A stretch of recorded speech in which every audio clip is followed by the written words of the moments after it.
자, 이제 오늘의 하이라이트 4부로 시작하겠습니다.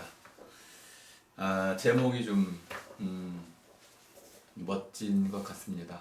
외로운 피로. 뭐 이런 피로가 있나요? 외로운 피로. 누구에게도 위로받지 못하는 피로. 뭐 이런 뜻이 되겠습니다. 그런 피로가 있나요? 뭐 아주 널려 있죠. 근데 피로라는 것은 이제 우리의 운명이기 때문에 누구도 피해갈 수 없습니다. 뭐 어떤 사람은 또 이렇게 반론할 거예요. 저는 피로하지 않아요. 네, 행복하신 분이겠죠.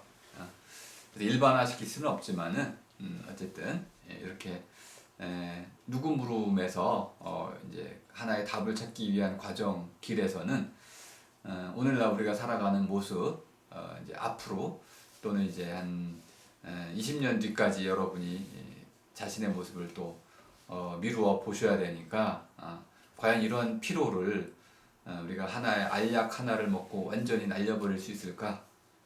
뭐 그럴 날도 올 수 있을 거라고 봅니다.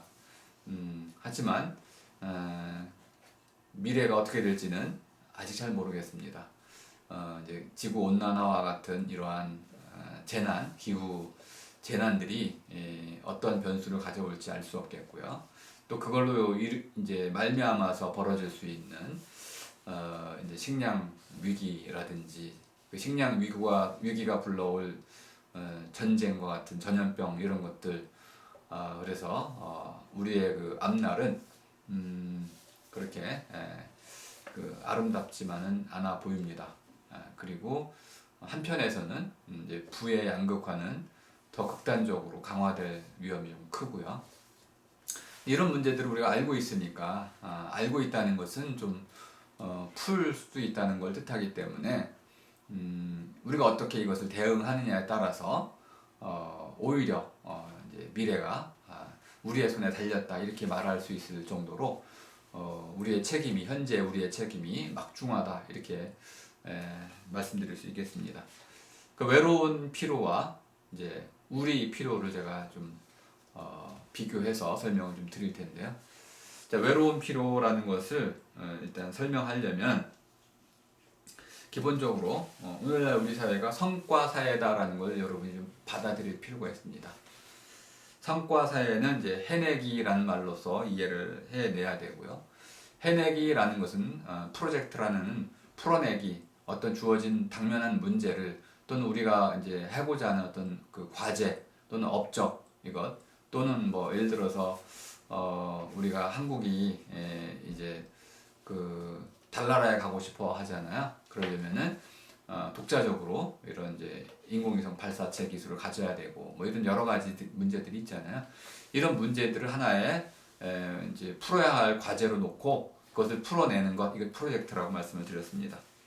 이 프로젝트에 설정된 어떤 문제를 이제 풀어갈 줄 아는 것, 해낼 줄 아는 능력, 이것이 이제 일종의 성과라는 말로 이해하는 말이다 이렇게 이해해 보시면 되겠습니다.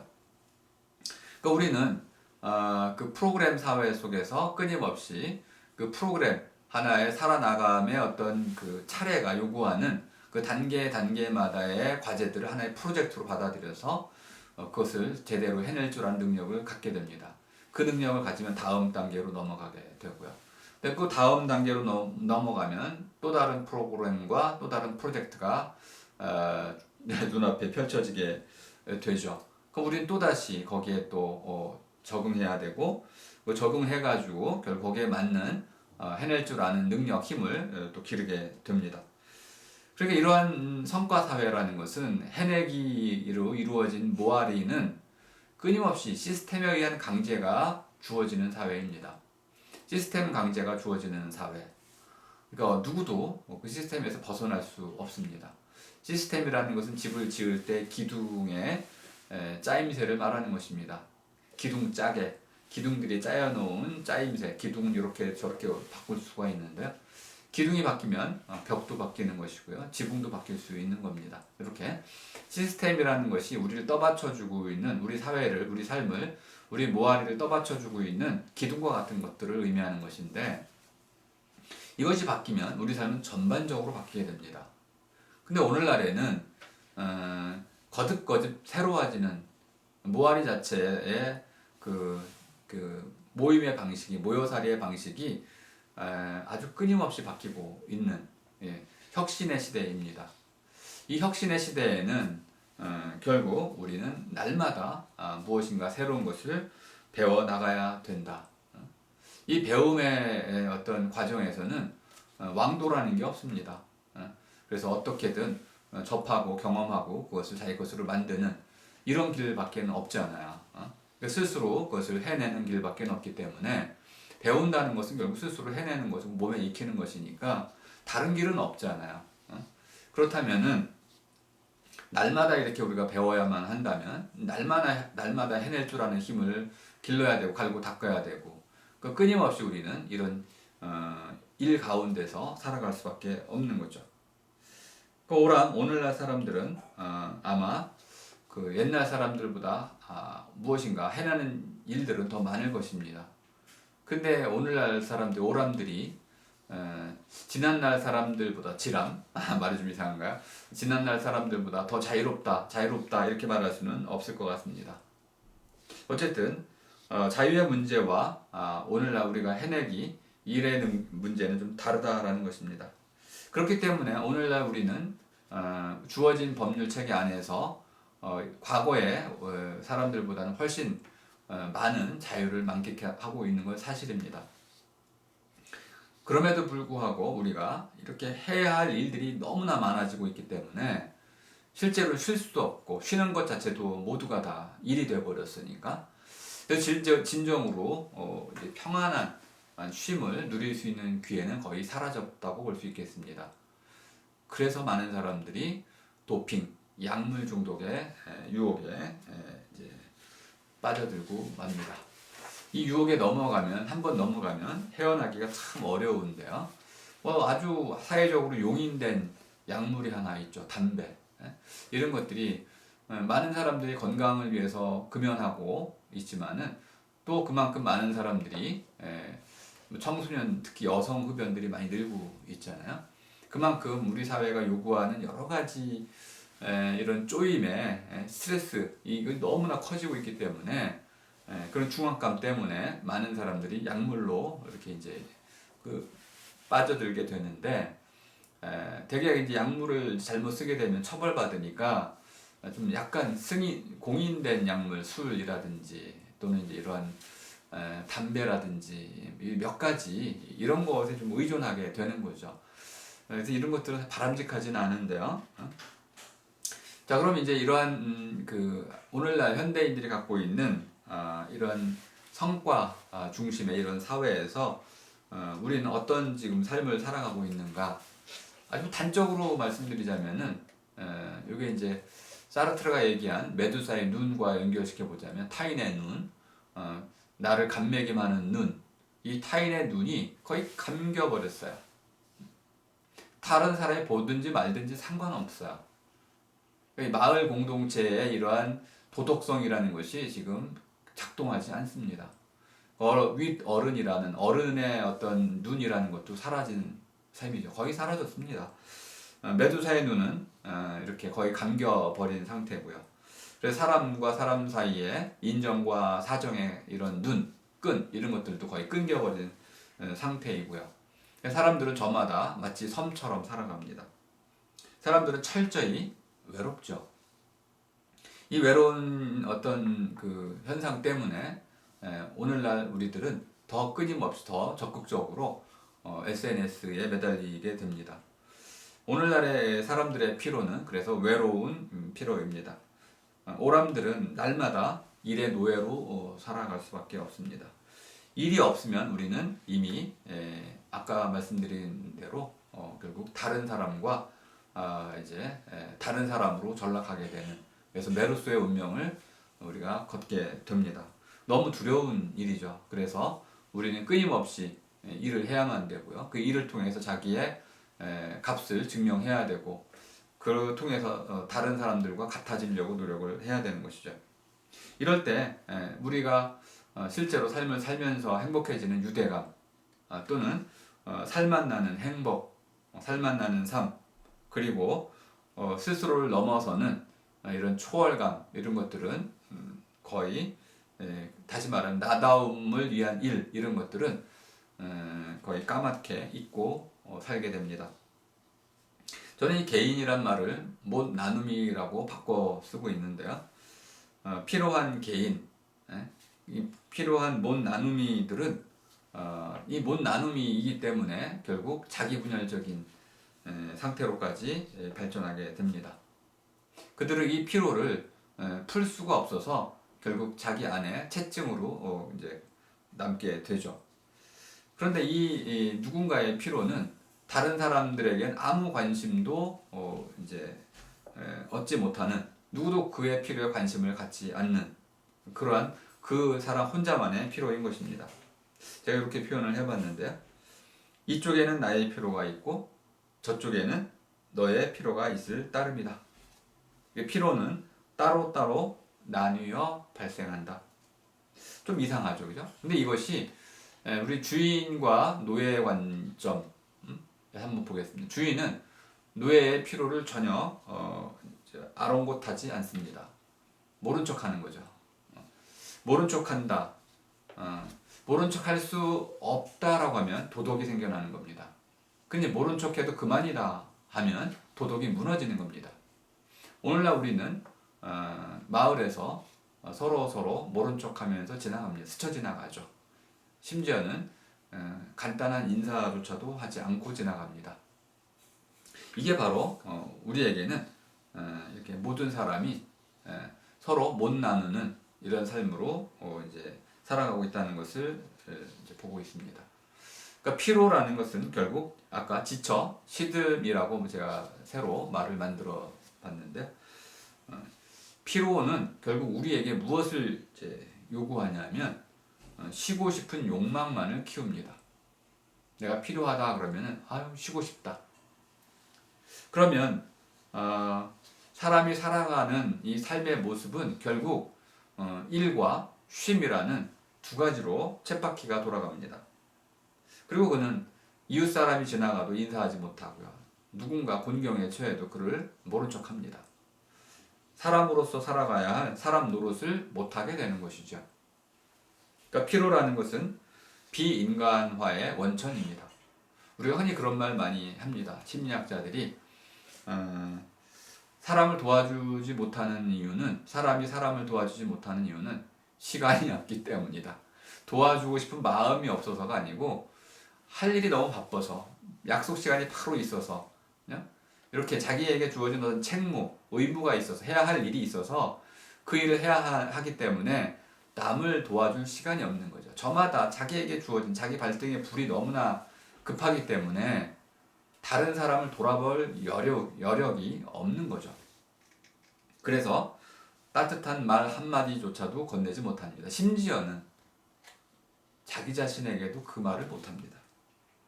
그냥 그는 그저 쉬고 싶다는 생각만 할 뿐이죠. 그리고는 그 쉬고 싶다는 생각에 사로잡힌 채 사는 게 지겹다라고 생각을 합니다. 그래서 벗어날 궁리만을 하죠. 끊임없이 여행 갈 계획을 짜는 겁니다. 또 TV를 보거나 이제 영화를 보거나 이렇게 게임을 하거나 이렇게 끊임없이 심심풀이로 달아나려고 하게 됩니다. 그런데 그렇다고 해서 그가 자기의 그 일에서 벗어날 수 있느냐?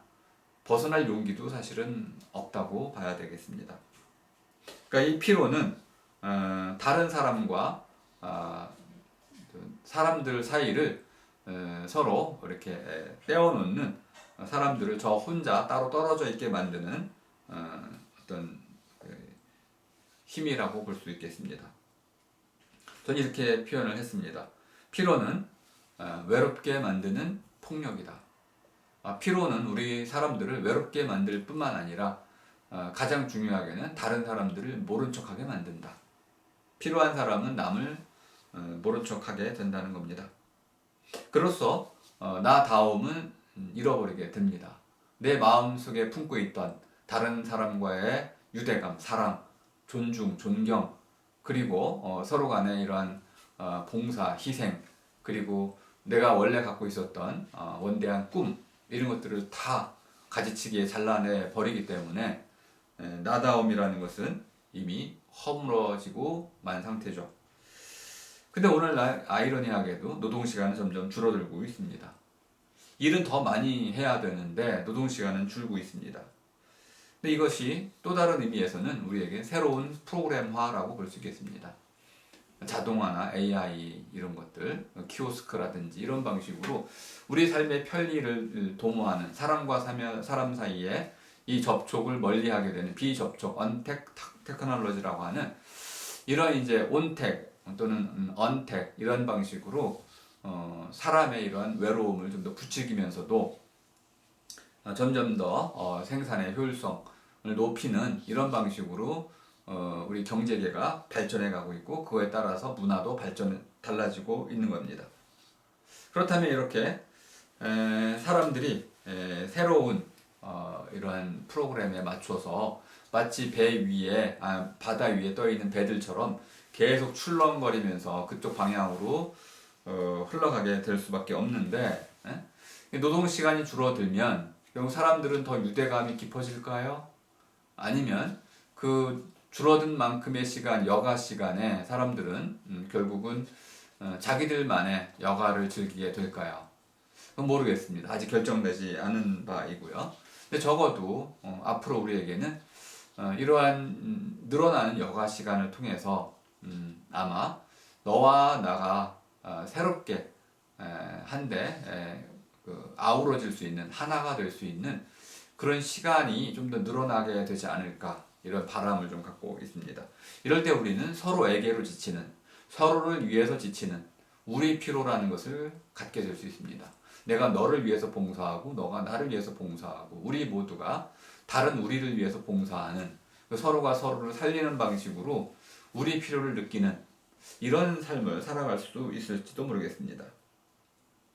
돈벌이만을 위해서 제 손에 움켜쥐는 손의 피로 이것을 넘어서서 아이들이 함께 뛰놀 때 느끼는 그 함께 뛰놀기에 깊은 피로 이런 것들을 우리가 되살린다면 우리는 아마 돈벌이에 매몰되기보다는 먹고 살 만큼 벌고 더 많은 의미에서는 뜻과 의미를 이제 키워나가는 이런 새로운 삶의 방식을 우리가 구성할 수도 있겠다. 그렇다면은 하나 속에 모두가 되는 이런 피로를 우리가 이제 만들어갈 수도 있겠다. 그런 의미에서 오늘 강의는 이렇게 외로운 피로로부터 우리 피로로 나아가는 나다움의 길을 한번 고민해보는 시간으로 이제 가졌습니다. 일단 피로에 대한 정의를 좀 바꿔보겠습니다. 지쳐 시든 상태라고 앞에서 말씀을 드렸는데 비록 피로가 일에 지쳐 이제 삶이 시드는 것일지라도 우리는 이렇게 또 바꿔볼 수 있겠습니다. 피로라는 것은 우리가 최선을 다했다는 증거다. 피로라는 것은 한편으로는 내가 해야 할 일을 떠맡았다는 증거가 되겠습니다. 프로메테우스 때가 잘 보여드렸죠. 사람들은 일의 노예가 되지만 그렇다고 해서 일의 노예가 노동자인 것은 아닙니다. 일의 노예와 노동자는 전혀 다른 개념입니다. 프로메테우스는 날마다 똑같은 일을 되풀이하는 노동자라고 볼 수 있겠습니다. 하지만 그 프로메테우스의 코나, 제가 자아를 코나라고 하죠. 코는 줏대라고 말씀을 드렸는데 내세우는 나. 코나는 그 노동의 중압감, 그러니까 굴러 올리는 노동의 중압감에서 충분히 맞설 만큼 두껍게 무장되어 있었습니다. 우리도 그렇죠. 학교 갈 때 여러분들 공부하기 위해서 충분히 무장되어 있잖아요. 근데 그 이제 싸우기 위한 남을 물리치고 또 나와 같은 것을 끊임없이 그 챙겨 움켜쥐기 위한 그런 전투 또는 이제 이러한 어떤 그 경쟁 상태에서 쓰이는 나의 무기 이것들은 내가 필요해지는 순간 갑자기 이 무기들이 무력화됩니다. 아주 기이한 현상이 일어나는 거죠. 피로라는 것은 내가 그동안 지치지 않고 살아왔을 때는 전혀 몰랐던 새로운 나의 모습을 발견하게 해준다는 겁니다. 제가 이제 피로의 떼약볕이라는 말을 쓰고 있는데요. 이 피로의 떼약볕에 쪼이게 되면, 들어서게 되면 내가 갖고 있었던 모든 무기들이 그냥 힘없이 벗겨지고 맙니다. 무의미해지는 것이죠. 이랬을 때 벌거벗은 노동자 아이들은 좀 어려운 말을 좀 쓰겠습니다. 사람도 짐승도 아닌 호모 사케르이다. 요 이제 각주로 잘 다뤄놨으니까 읽어보시고요. 호모 사케르는 그냥 추방당한 자 정도로 이해하시면 되겠습니다. 내가 지금 이 피로의 운명 속에 살아갈 수밖에 없는데요. 피로에서 벗어난 사람은 추방당하는 사람이 되겠죠. 그러니까 내가 피로에서 일종의 어떤 사로잡히는 순간 나는 그 피로했던 나의 모습으로부터 내가 추방당해서 나와 다른 사람이 되어버리는 겁니다. 나와 다른 사람, 돈 못 버는 사람, 또는 돈 버는 것에 대해서 큰 가치, 의미 부여를 할 수 없는 사람, 내 안에 숨겨져 있던 새로운 어떤 것을 다시 돌아보게 되는 사람, 이런 사람이 된다는 거죠. 그래서 사람들은 이런 호모사케르가 되지 않기 위해서 날마다 더 열심히 일을 해야 합니다. 좀 역설이 발생하는 거군요. 피로해지면 결국 일을 못하게 되는 것일 테고요. 무기력해지자니까. 무기력해지고 일에서 손을 놔야 되는데, 그러면 나는 나를 잃게 되니까 내가 피로를 이겨야 되고, 더 나아가서 왜 내가 피로해지는지를 잘 깨달아서 피로의 어떤 의미를 깊이 되새겨 보아야만 하는 것입니다. 그러니까 오늘날 일이라는 것은 오늘날 사람들의 운명일 수밖에 없습니다. 그럼 나는 제 이제 삶을 돌아보니까 요즘에 제 삶이 이렇게 되어 있더라고요. 회의에 참석하고 논문 투고 마감을 지키고 과제물 평가를 해야 하며 등등 쭉 해가지고 은행 업무도 보고, 자, 뭐 수없이 많이 열거할 수 있지만은 이 모든 일을 해야 돼요. 안 할 수도 있을까요? 물론 안 할 수도 있습니다. 안 하려면 굉장히 어려운 과정을 거쳐야 됩니다. 아무것도 안 하고 놀 수 있는 시간을 만들기 위해서는 기존에 지금 하고 있는 모든 일들을 아주 어렵게 조정해서 그런 쉴 수 있는, 아무것도 안 하고 쉴 수 있는 시간을 만들어 내야만 되겠죠. 그게 방학인가요? 방학 때도 그럴 수는 없습니다. 아마 평생 그런 순간은 오지 않을지도 모르겠습니다. 그런데 이렇게 나 자신이 아무것도 일을 안 하려고 결단할 수는 있지만은 시대는 그렇지 않습니다. 시대는 자동 기계와 같습니다. 시대는 저 스스로 굴러가는, 저절로 굴러가는 하나의 눈덩이와 같습니다. 내가 원한다고 원하지 않는다고 시대가 바뀌는 것은 아닙니다. 그 프로그램, 이것은 끊임없이 새로워지고 있는 것입니다. 그래서 오늘날 우리는 모두 피곤하고 피로합니다.